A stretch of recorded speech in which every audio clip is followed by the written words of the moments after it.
sa lupa'y para akong inaalon at nalulunod sa batikos ng mundo, sa kung ano lamang ang kaya ko.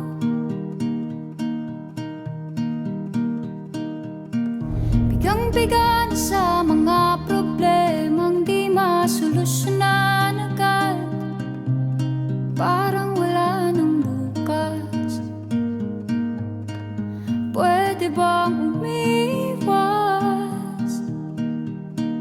Hinahanap ang sarili, ngunit di nakakayanan sa ligaw na dinadaanan ko.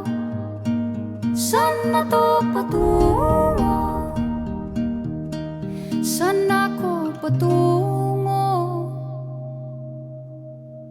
Dahan-dahan nating simulan muli ang paghakbang.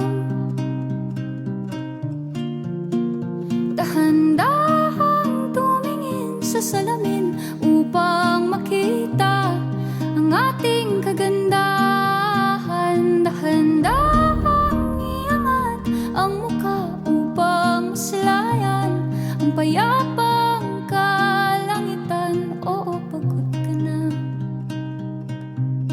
pero di ka nag-iisa, kaya't lumaban ka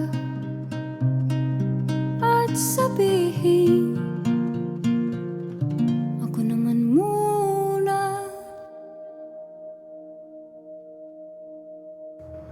Kada langhap sa hangin, pansin ko na lagi nalang usok. Walang malinis, halos puro polusyon. Parang ako raw na konsumisyon.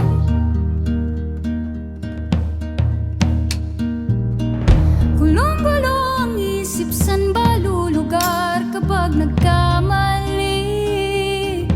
Grabe sila manghusga, bakit perpekto ba sila? Huminga ka ng malalim at isipin ang mabuti ang mga desisyong ilalaan para sa kinabukasan nang makapunta sa paroroonan. Kung dahan-dahan